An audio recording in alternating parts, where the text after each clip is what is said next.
Tu connais le parti le plus populaire à Minembwe? Le PPRD. Le PPRD a toujours aligné un ministre Munyamulenge dans le gouvernement. Vous avez vu que les militaires, là, c'est le brèche qu'on a rappelé. Au début du mandat, tu sais que Kamera qui est Minembwe, il a amené $500,000 à Tikaboy, brut. $500,000 brut. Et pas assistance sociale. Artiki, $500,000 brut. 500 wana Artiki wana. Pour pas somba damage, pas somba couvrir, pas somba massasi. Raphaël, Kabila ça là tout à ça les locaux wana ti. Kabila a évité ça. C'est que tu sais qu'il vient de donner au Wanyamulenge là. Kabila a évité ça parce que Kabila botama kuna. Kabila botama na Minembwe wana ayebi. Ba yo waboro kaka wana. Zalaka na Minembwe. Toza ko perdre tant toza ko loba ah on est territoire à Fizi. On a lundi lobby proclamé déjà République de Fizi. Le lobby congolais nous sommes lingo qui na Fizi, il faut avoir un passeport na yo. Il y a un colonel Makanika, il s'appelle Makanika, fugitif, il a quitté les FARDC. Abi bobo ma mère na biso bobo ma sœur na biso na longwe nanga na tiki ba FARDC na bino azongiri na Minembwe. C'est lui qui organise la petite Gumino, on a dit bateau pour notre survie. Bana ba 15 ans, 20 ans, tous ceux qui sont nés à 1+4 wa. Ne ba tozo bunda kuna. Na colonel wana. Mais comment expliquer qu'un fugitif ministre de la défense a kokende au PC Mbote pe babini. Tout le Munyamulenge a une carte du PPRD, bazaka na carte RC. Mais papa, ceux qui vous donnent un camarade ba amer, na ba ambassadeur. Bon ça les ouate. Il n'a pas de garantie qu'à cause de la ministre il y a décentralisation. Ce qui a sali lobbying comme ministre de la Défense, va installer Bourgoumestre na bango. Batoza ko baono yoko yamba Daniel Saf. Bernard Kayumba. Azaki na kati ya délégation. Na tuna ki patika tanga. Nengeni ni ministre intérieur a ko installer Bourgoumestre. Mais c'est le ministre de la Défense. Je te rappelle que Ngoïmou Kenande kwa Gédéon Kyungu. S'il est au gouvernement parce qu'il est Yamboka ya Gédéon Kyungu. Le ministre de la Défense a installé Bourgoumestre, ministre intérieur a quitté. Et les membres sous ont quitté. Dans la délégation, il y avait un monsieur qui pardon Kaliba, ministre des Sports. Il fait partie de la délégation. Patrick Katanga, Maïmaï, Maïmaï na Fizi, leader na Bango, Viewana, pardon Kaliba, Aza Maïmaï. Batouba Bundela. Comment expliquer que lui aujourd'hui peut se retrouver dans la délégation pour installer comme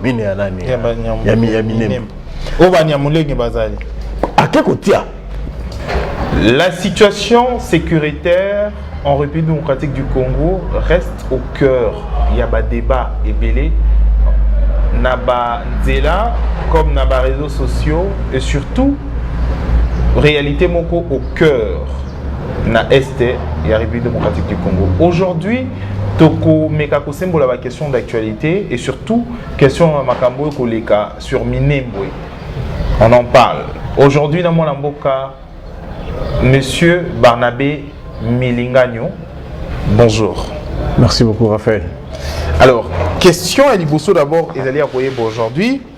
Situation sécuritaire et situation où Italie mboka na biso ba koloba Minembwe to perdre ngo ba botoli biso Minembwe drapeau mususu et lelo ezo appartenir les sociétés. Il y a beaucoup de choses sur Minembwe, tout ce qu'on dit sur Minembwe. Personnellement en tant qu'analyste politique au EBP bien sûr makambo mingi moi moke avec des informations. Comment et quelle est votre impression sur cette situation?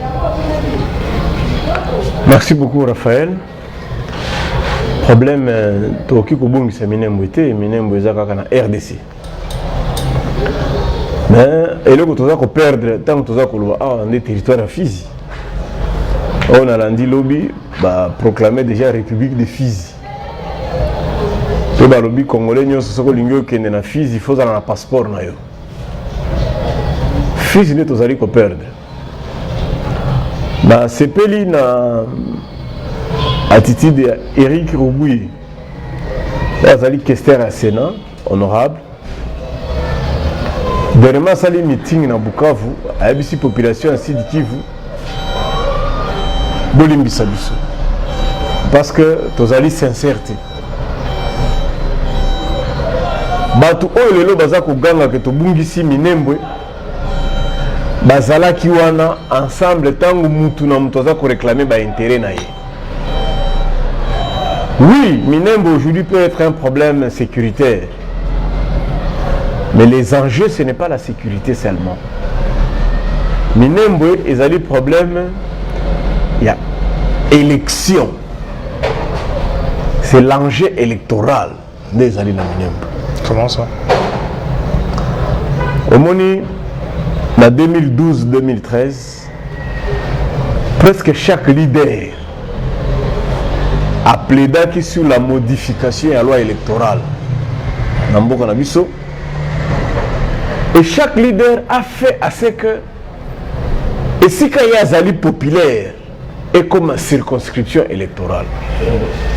Je vais te donner un exemple simple. Ouvira, dans l'élection en 2006, puis dans l'élection en 2011, je prends le cas de 2 députés. Moutulokola Bitakwira, Azalaki obligé à battre campagne dans le centre-ville à Ouvira. Pe akende na plein na Ruzizi, akende ba Kiringi, amata likolo bangomba, akomati Minembwe pour ba voter candidat député. Moïse Nyarugabo, qui est aussi populaire, célèbre na Ouvira mais côté à Minembwe likolo bangomba, il fallait aya ko battre campagne na plein de la Ruzizi, abattre pe campagne na centre-ville à Ouvira, et si il est hostile. Bitakwira va battre, va faire des démarches à cause de tout. Ouvira est comme une mairie. C'est-à-dire, les quartiers à Ouvira est comme la commune. Je ne sais pas si je me fais comprendre.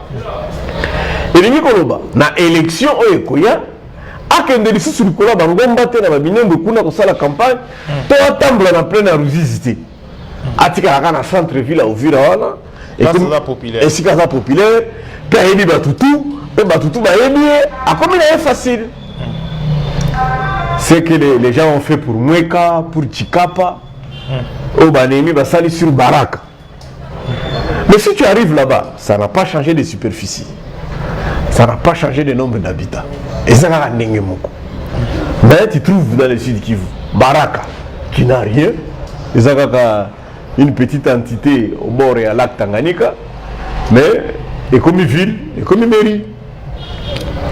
Ouvir est comme une mairie, Kamituga est comme une mairie. Ça c'est le cas juste du Sud Kivu.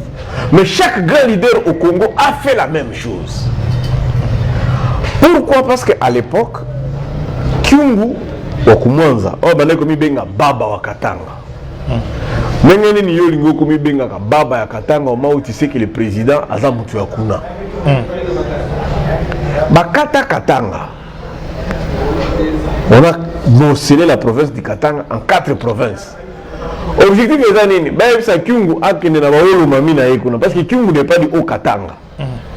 Il n'est pas aussi de Tanganyika, il n'est pas aussi de Lualaba. Tu comprends? Kyungu, c'est quoi qu'il n'est pas na bango kuna. Mais pas na bango azani na ndaku ni na mutuka ni ko yango moni via kangama na Lubumbashi. Tangu tu sais que di Lupemba eza komata. Bakati province ya Kasai. Province à Kasai dans les académies. Mais au moment où nous parlons, la ville-province de Kinshasa est à Mounene. Qu'on est quand même la province de Kasai. Même seule la ville de Kinshasa a échappé.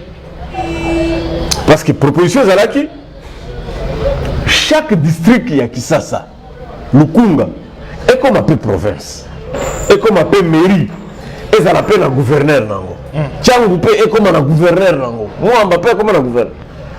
Tu vois un peu ça, parce que ça, quand même, le nombre de Batubéré, ça fait 46 députés.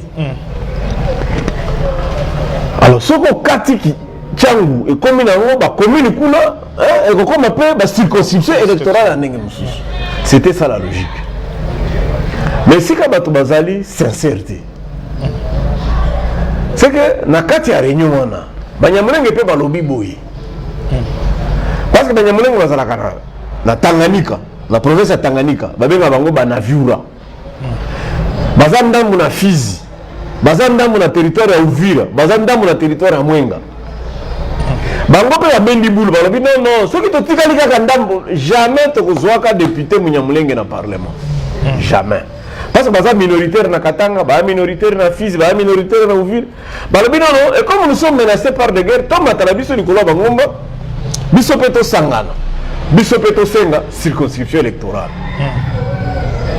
et dans les temps anciens na période ya RCD Roubero Kutu na bakara basala minembe territoire parce que les sites qui venaient que 8 territoires mais pendant guerre ya RCD sites qui vont commencer na 10 territoires la finalité exactement que sécuritaire n'est pas trop koloba oh non on ne nous aime pas faux la logique qui est là c'est que il faut bango pe bazo circonscription électorale na bango et si capé ba kozala moi ebele lokola bino pe bokati o ya bino mutu na mutu chaque leader asali et pas ici ka ya zali makasi bango pe basangani bakati pe o ya bango nani mpona ni ba conséquence ba misusu ba se réclamer comme tribu est-ce que tribu Munyamulenge ezalaka te ça c'est pas importe momoni ba soko comment est-ce que ba se kata na kata ya Congo na kata nini na minembo ndenge toza koloba boye barega bazali wana Kipupu Itombo eza na territoire ya Mwenga vous comprenez minembo za koyoka wana la nouvelle commune rurale ya minembo wana soki za kosala désordre lelo parce que kati ndambo ya Fizi kati ndambo ya Uvira kati ndambo ya Mwenga kati ya Mwekomi commune rurale. C'est ce qui fait que Nyarugabo a été élu. Je ne sais pas si je me fais comprendre. Bango basali yango Moïse Nyarugabo. C'est que hier ça rappelle moto. Aza Munyamulenge non? Mais aza Munyamulenge ya territoire ya Uvira na batoma Nziratimana. Tu comprends? Ezana Banyamulenge mususu baza ya Fizi. Na Banyamulenge mususu baza ya Mwenga. Tu comprends ça? Alors le quoi la sali limite il y a territoire, il y a commune wana et comme une circonscription électorale. Mais aujourd'hui donc combien de banda ezali banda ndeti ba réclamant le roi mboka na bango. Non, bisonde ba politique yango na zo féliciter Eric Rubuye pour sengaki pardon. La meeting a réclamer yango ba telemisi drapeau mususu drapeau moko wana pour dire que c'est pas en République démocratique du Congo. Non. Les Banyamulenge ont toujours travaillé avec le gouvernement. Banda Congo et Zalaka. Mais pourquoi c'est réclamer terre? Il y a ma terre à ma belle, c'est ça. Ils ne réclament pas dans sa logique qu'ils allaient à circonscription. Ils allaient circonscription électorale. Pour ceux qui ont ndamba Banyamulenge batikali na Fizi jamais bakozwaka député. Ceux qui Banyarugabo batikali kaka na circonscription Uvira munene wana jamais bakozwaka député. Mais le quoi batu mususu banemi basali baraka comme ville. Babitakure basali Uvira comme ville et comme ville. Bango pe basali ya bango. Le plan c'est là où maintenant il y a le manque de tolérance. Je ne sais pas si je me fais comprendre. Maintenant d'où vient maintenant l'enjeu sécuritaire? Il y a même dans que les Banyamulenge ont un problème de survie. Balandela bango à titre individuel. Ils sont tués à titre individuel. Bazalaka victime de xénophobie. Ils ne sont pas aussi totalement différents en manque de tolérance au Balouba Bazalaka Nango na Congo. Tu ne peux pas expliquer pourquoi par exemple les gens ne sont pas tolérants vis-à-vis de Balouba. Banyamulenge pe Bazalaka bon. Alors, les autres là, les malmènent et les tuent. Troisième élément, Bango Bazana Ngombe. Bomsou ba agriculteur. Alors, yoski yo yoza agriculteur. Comme la formule à Kayen. Olingi momi, okofrire nini? Ba pondu, ba madesu, ndeyo okofrire. Mais momi soka lingi muto sala bangombe. Muto bangombe akofrire misuni. Oyo kosomba 1 kilo. Mais akofrire pe mama koso, akofrire pe biloko mususu. Bato va dire que la biloko a pamba.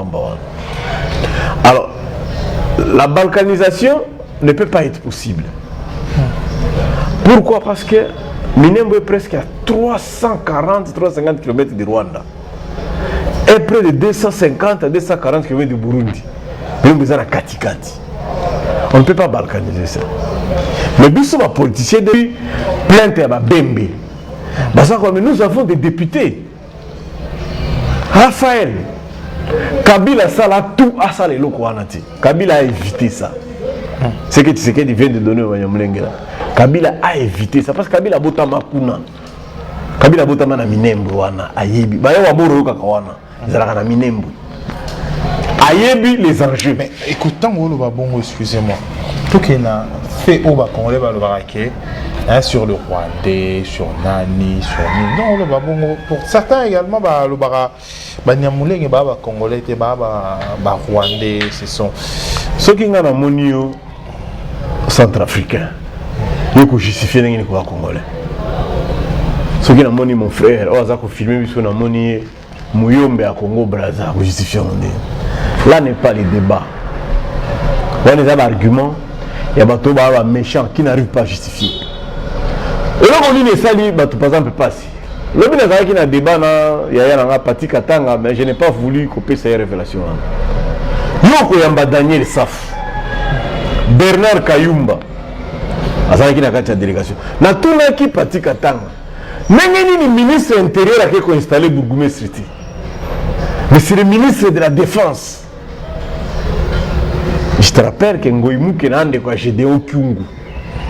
S'il est au gouvernement, parce qu'il est Yamboka, il y a Gédéon Kyungu.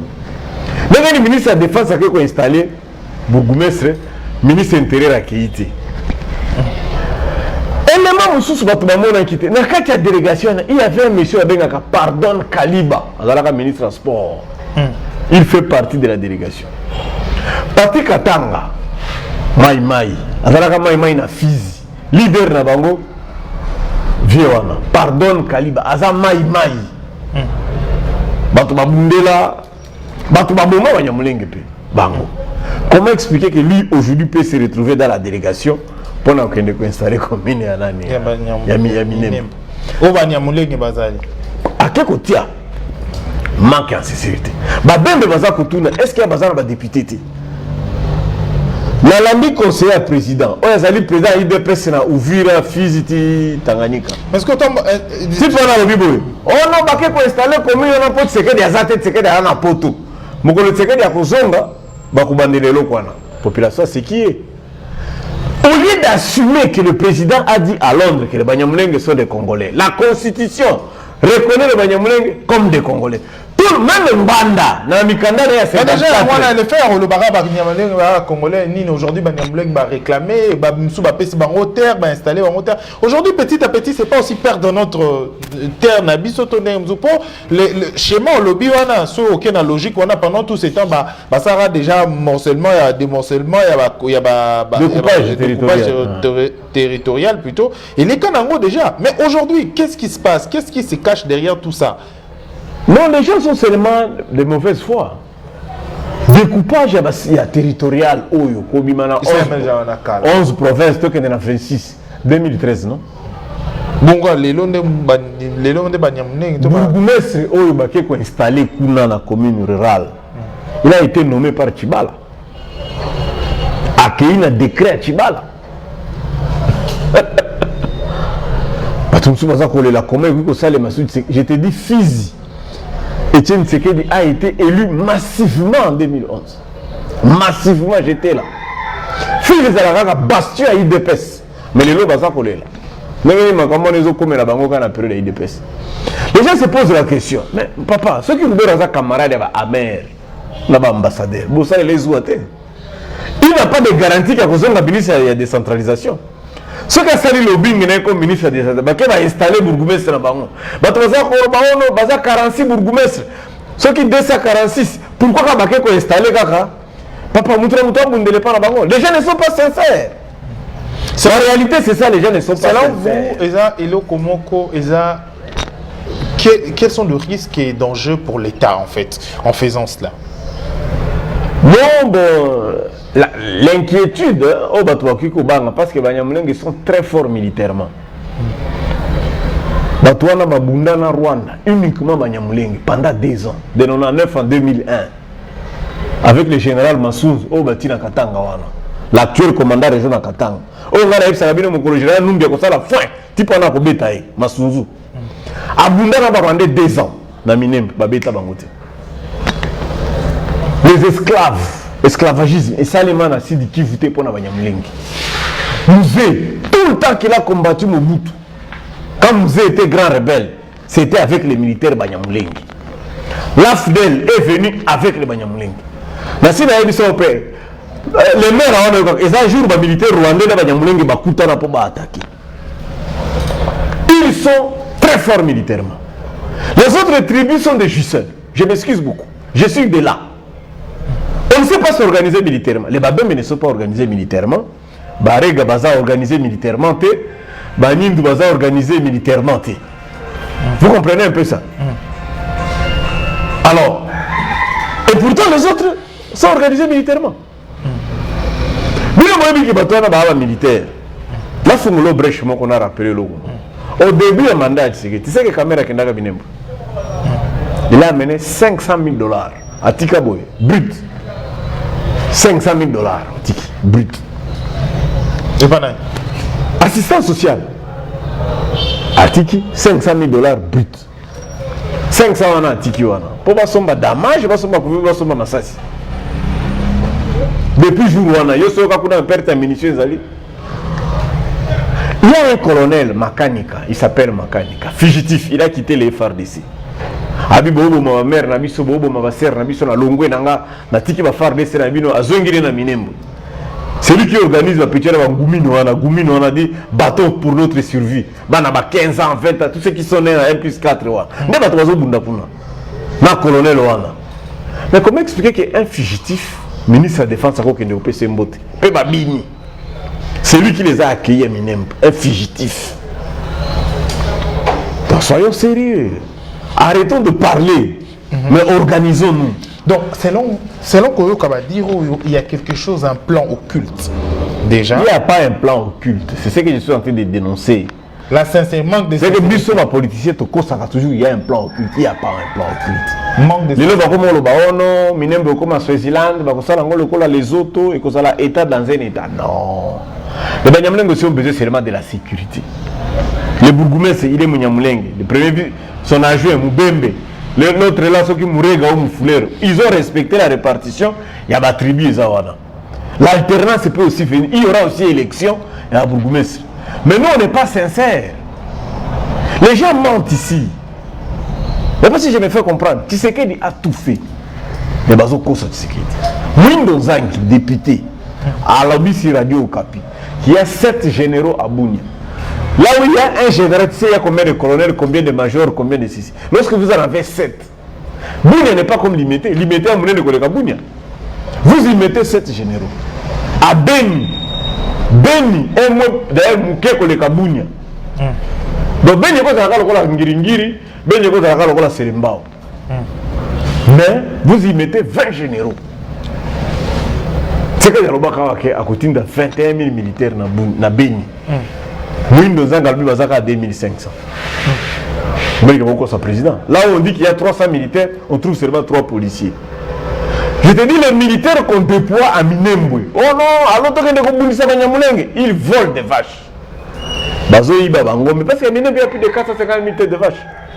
Bazoï Babangombe, il y a côté Kamituga, Bakalima, partout là-bas, il y a Bangombe à Mouibi. C'est ça la réalité. Et nous tous nous savons que notre armée n'est pas organisée, n'est pas structurée dans côté. Mais puis Minembwe a or et à Kosakanati. Alors Minembwe, ceux qui ont or, ils ont bien, ils ont la richesse, ils ont la vache. Le roi suisse, bien sûr. Le roi suisse, hein? Ah waouh. Qui toque comme verdure à Kosakanati. Waouh. Pourquoi on a engrais? Donc aujourd'hui, on leur dit qu'ils ont besoin de s'organiser. Les lois également, pour les Banyamulenge, ils veulent en fait, moi, place Nabango, quand même la sécurité. Alors, plus tard, organisé militairement, ils ne peuvent pas réclamer plus tard aujourd'hui comme un État dans un État et comme un Babundisapé aujourd'hui, préparer peut-être à Somoko contre l'État également, qui sera difficile à gérer plus tard. La réflexion. Moi, j'ai été président à RCD na Est en 2006. Directeur de campagne à Rubero, Ngaï. j'ai battu campagne. Na Kenda ba Minembwe va faire son tout. Ngai. Tu connais le parti le plus populaire à Minembwe? Le PPRD. Le PPRD a toujours aligné un ministre Munyamulenge dans le gouvernement. Toujours. Tout le Munyamulenge a une carte du PPRD, parce qu'il y a une carte RCDT. Et tous ont voté pour Kabila. L'élection en 2018, tous ont voté pour Shadari. Banyamulenge. Ils sont tellement forts militairement. Il faut coopérer avec eux. Bazan a meilleur militaire à tous les niveaux. Il n'y a pas de tribus au Congo, ils ont des militaires à tous les niveaux. Ils ont des généraux-majors, ils ont des lieutenants, ils ont des adjudants-chefs, ils ont des caporaux. Ce qui est Banyamulenge, bazalaka posa. Bakata mboka omele, bakata ngokala. Je te le dis en tant qu'un expert. On a vu en tant que militaire et belé, tu vois, généraux et belé, nani et belé. 180 000 militaires en 2010, 45 000 lieutenants. Nous, nous avons nombre de généraux, nombre de majors, de colonels. Nous sommes une armée triangle renversée. Et ça, c'est les chiffres de 2010. Non, nous, on a FRDC. 180 000 en 2010, 45 000 lieutenants. Effectif, la vie, c'est Banagati. Soyons sérieux. Même si le ministre de la Défense, comment il peut serrer la main à un fugitif et danser avec lui? Toi, tu m'expliques ça comment? C'est ça la réalité. Les Banyamulenge sont très forts militairement. Ça veut dire quoi en fait? Et chance d'ailleurs à Congo parce que les Banyamulenge va coopérer toujours dans le gouvernement congolais contre les Rwandais. Tu connais solo Moussous. Quand tu mets un Rwandais out, tu mets un Banyamulenge ici, il y a une différence. Des années. Non, je te dis morphologiquement. Tu prends un Munyamulenge, tu mets un Rwandais, c'est différent. Les Rwandais du Rwanda et un Munyamulenge, ils ont un conflit avec le Kanati. Même les réfugiés Banyamulenge qui sont au Rwanda. Dossier Minembwe, Ezaï Natable Nabiso Lelo avec M. Barnabé Milingagno, naïde tout symbole qui ba question d'actualité, aux qui vraiment mis sujet à Minembwe. Semaine prochaine, entre lundi au mardi, tu auras deuxième édition, deuxième partie, dans moi Namboka Barnabé et Toko Mekako Symbola. Merci pour votre disponibilité. Merci beaucoup. Merci.